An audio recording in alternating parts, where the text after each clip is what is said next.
Nossa, assim você me mata.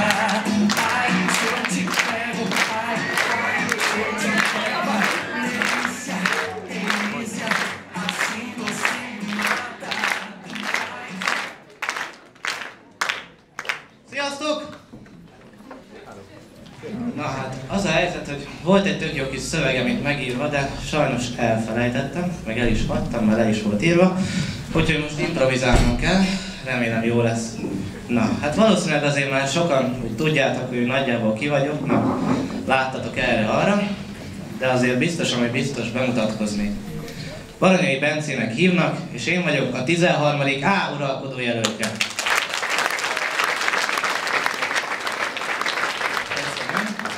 Kicsit nagyobb tapsra számítottam, na mindegy.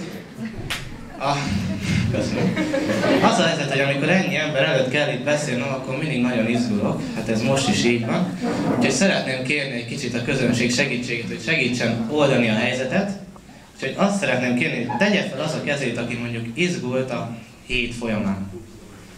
Hú, látom, ti is nagyon izgultak. Láttam egy-két kezet. De szerintem ők is csak bealudtak, aztán azt hiszik, hogy szavazunk, vagy haza lehet menni. Még nem sajnos. Na, hát akkor most jön az a rész, hogy elmondanám, hogy miért szavazzatok rám, úgyhogy papírt meg tollat kéne elővenni, mert jegyzetelni kellene, mert pénteken ebből majd felelünk, vagy nem. Na, hát akkor eljött ez a nap, eljöttek ezek a napok, hát mi már nagyon vártuk, remélem ti is, nagyon sok munkánk van benne, sokáig tartott, nem volt egyszerű, de összejött, úgyhogy most már csak azt remélem, hogy nektek is tetszeni fog.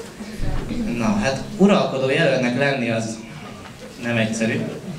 Rengeteg felelősséggel jár. Tehát ez azból áll, hogy valami történik az osztállyal, hogyha bajba kerül, akkor mindig tőlem várják így a segítséget.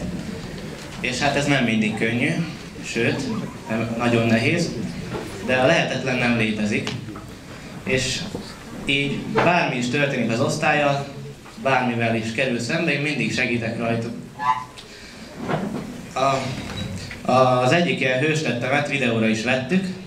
Ez a videó az első tanítási napon történt. Hát elég érdekes egy nap volt, majd mindjárt meglátjátok. Nem volt egyszerű.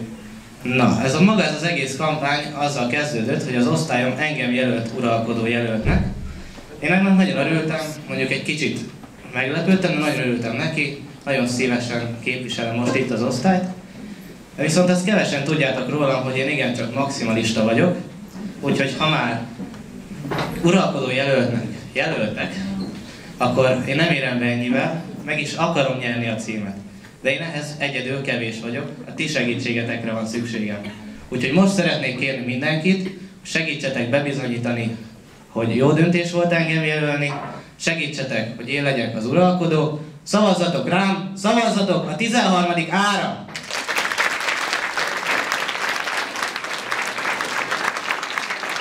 Köszönöm szépen, és most jó szórakozást kívánok a videónkhoz!